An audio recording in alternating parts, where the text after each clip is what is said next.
I just feel really sick. We may end up not being able to do the other passes.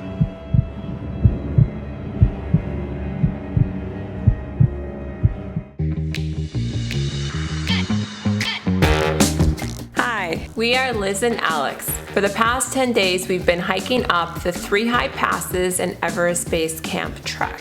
In the previous episode, we hiked over the first of the 3 high passes, Kongola. In this episode, we're headed to our next destination, the Everest Basecamp. Traditionally, the 3 high passes trek does not include the Everest Basecamp, but in this episode, that's where we're headed. Just left La Buche. There was massive crowds. Alex was feeling sick, so we got a late start. We didn't start till 9:30, and there's still tons of crowds. So I don't know if everyone's still planning on DBC today or not. Sorry, I'm out of breath. But we're headed to Gorak Shep right now. We'll see how Alex feels and decide what to do from there.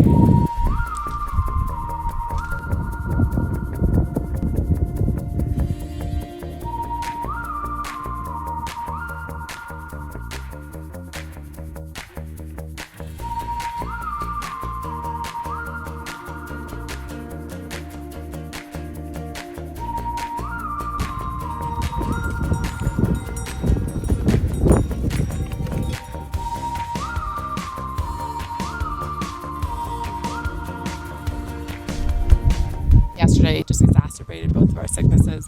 We both have been feeling like we're going to vomit. Our bodies are just not recovering. So we're going to rest the rest of the day and then see how we feel tomorrow to see if we want to do Palpitar. If not, head down. There's Gorak Shep over there. And then up that way. That's Palpitar. How's it going, baby?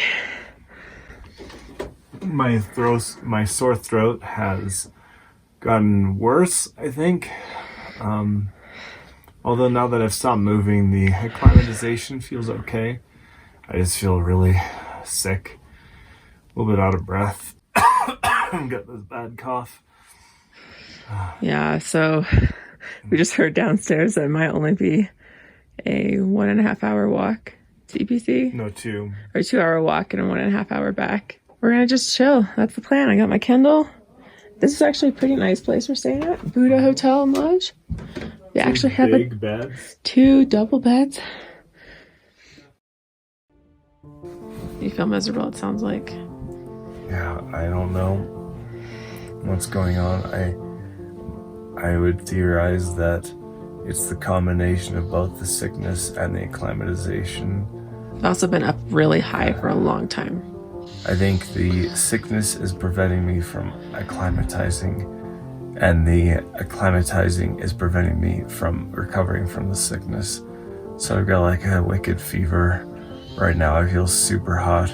We're at almost 17,000 feet, and we have so much longer of a walk to go down to anywhere that would be okay. Even the most direct path would be several days walk, probably.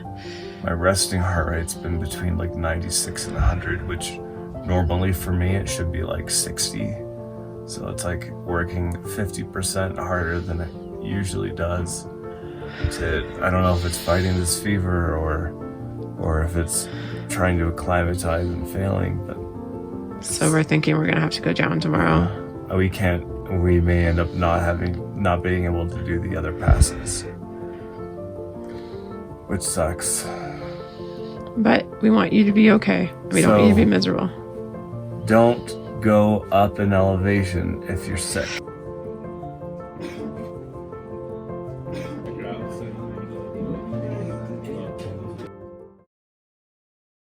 Honestly, I'm shocked we've been having this conversation right now after how bad Alex was yesterday. I was worried we were gonna have to medevac him, but we woke up here in Gorak Shep and he's feeling much better, and so hopefully we're not being too crazy, but we're gonna go walk to Everest Basecamp. Supposedly it's only like a 2 or 3 hour walk because we're carrying all our own stuff. We've always had our huge packs, but we just left our stuff here and we're just gonna go to the base camp, so I have a feeling we're gonna be much quicker without all that weight. Only 3 kilometers though, and only like 600 feet gain, so I feel like this should be pretty easy from here. So here's hoping Alex doesn't get worse, and then we're gonna try to head down because right now we slept at almost 17,000 feet here in Gorak Shep last night, And I struggled so badly sleeping. Same thing with the night before. Hopefully when we go down to maybe 15,800 feet tonight, we'll actually be able to sleep. It's so much better today. I know, I feel like I could run to the base camp right now. We were worried we were gonna have to medevac him yesterday, like on a helicopter. It probably helps that I slept for like over 12 hours.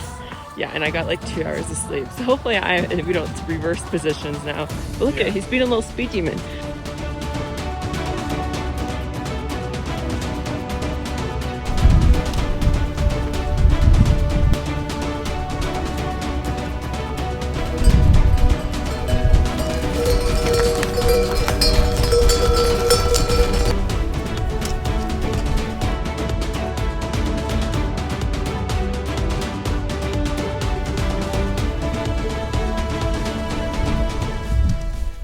Hey guys, so we're seeing the top part of Everest right there.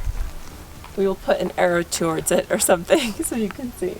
It's right there. Hopefully we'll get there relatively soon. We're gonna make it.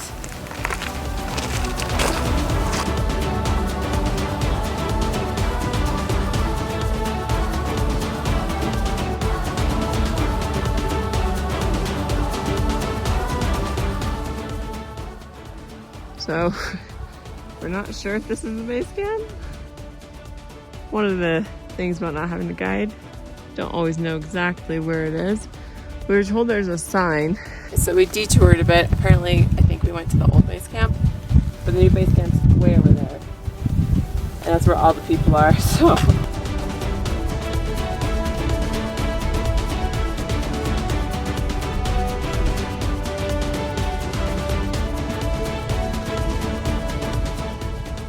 Okay, so we made it to the real Everest Basecamp now. As you can tell by this very professional looking sign. Lots of prayer flags. Yay! We got way off track, so we're a little tired. But we're here.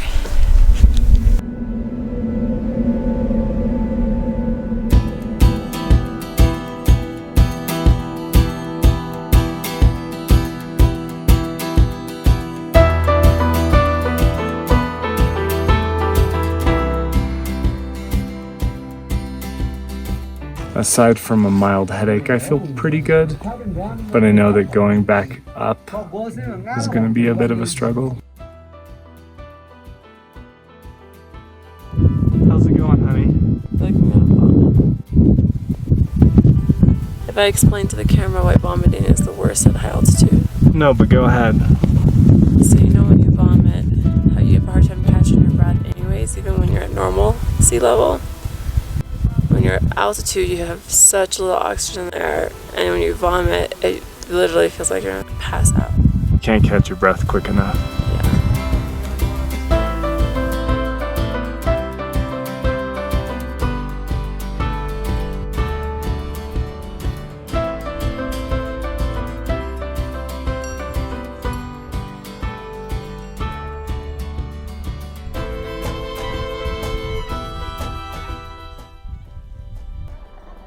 After getting some lunch at Gorak Shep and feeling much better than I was before, we decided to head to La Bouche. Sorry, I'm still out of breath because we're at altitude.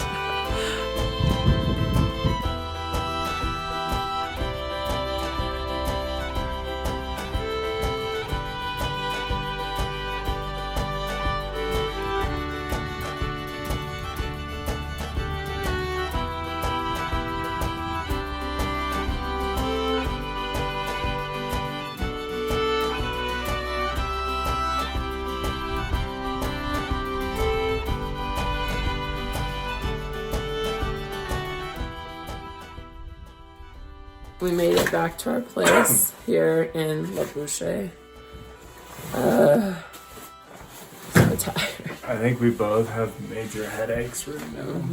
Because even with us going the 5 kilometers or whatever from Gorak Shep, we're still at 16,100 feet. So We need to get down. Despite all of our difficulty, we have decided to continue on.